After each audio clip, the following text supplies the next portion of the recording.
How a narcissistic woman changes after losing someone who truly loved her. At first, she doesn't even realize what she's lost. Narcissistic women often live in a world where everything revolves around their validation, how others see them, how much attention they receive, how desired they are. So when someone truly loves them, genuinely, selflessly, with patience and loyalty, they take it for granted. They believe that love is endless, that no matter how cruel or dismissive they act, it will always be there, waiting for them. When that person finally walks away, she doesn't feel sadness first. She feels insulted. How dare he leave? How dare someone who once adored her have the nerve to move on?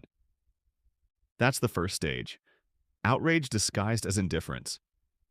She tells herself he was weak, too emotional, too dramatic. She says things like, "He couldn't handle me," or "He was obsessed, not in love." It's all armor, because beneath that something cracks. For the first time, she feels an unfamiliar silence. No one praising her, no one chasing her, no one reflecting back the image of the perfect woman she built in her mind. That silence becomes unbearable. Narcissists thrive on mirrors, people who reflect their importance. And when that mirror disappears, it's like watching her own identity fade. That's when confusion sets in. She starts stalking his social media, replaying old texts, reading into things she used to ignore.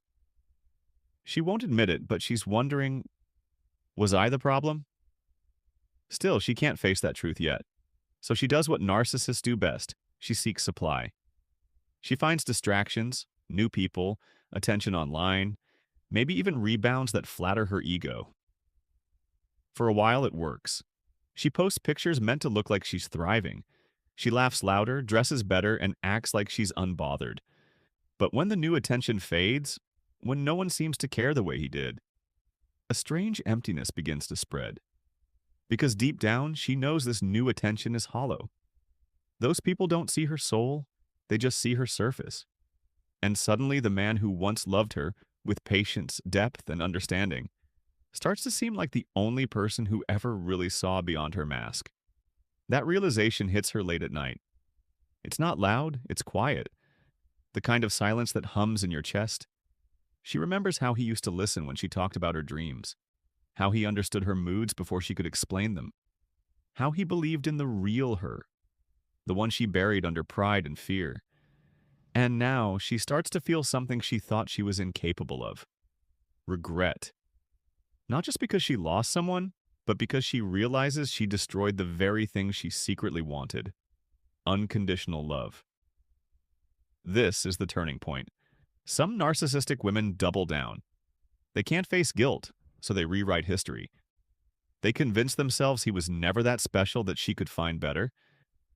But a very few, begin to unravel. They start to see patterns. How they push away everyone who gets close. How they crave control more than connection. How love makes them feel vulnerable. And vulnerability terrifies them. She begins to replay the last moments of the relationship. The arguments, the manipulation, the dismissive tone she used when he begged to be understood. It all replays in her mind like a movie she can't pause. And this time, she doesn't feel powerful. She feels small. There's a kind of mourning that happens here.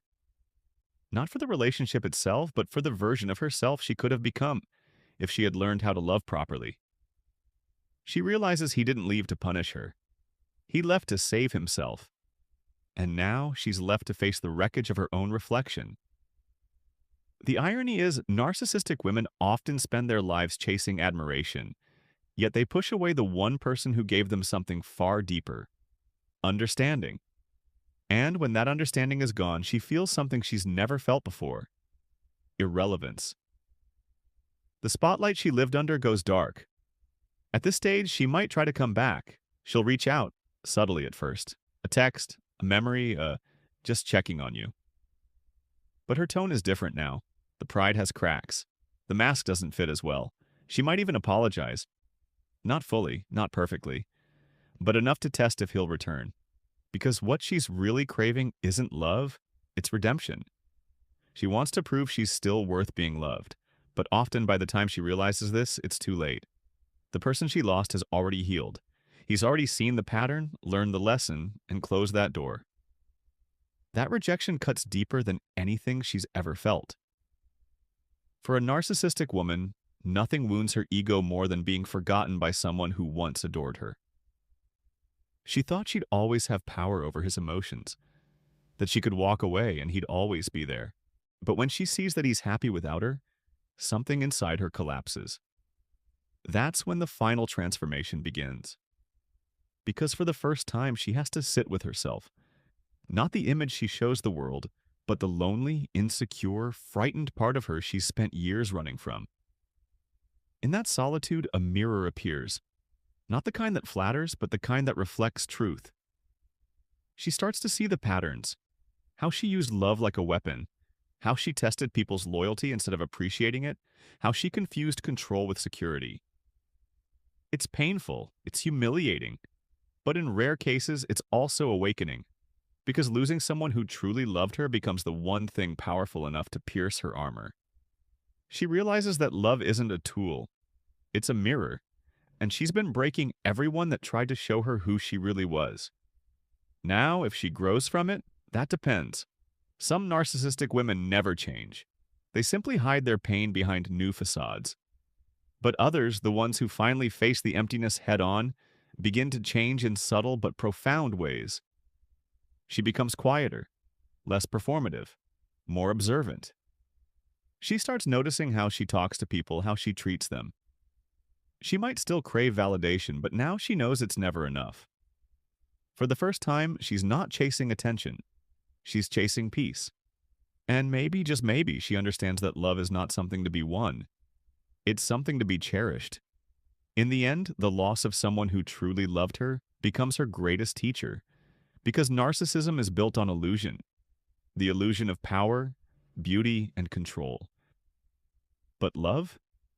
Love is reality. It strips away the masks and demands vulnerability.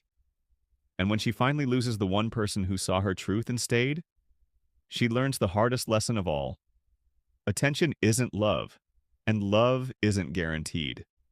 It must be nurtured, protected, and reciprocated. By the time she realizes that, the person who taught her that truth is gone. But the echo of that loss lingers forever. A quiet reminder of what she'll never find again in anyone else. And that's the thing about narcissistic love. They never realize its value until it's gone. If you've ever loved someone like this, remember, losing them isn't your loss, it's their lesson. Because in the end, the one who can't love deeply always regrets the one who could. Thank you for watching. Do not forget to like, share, and subscribe.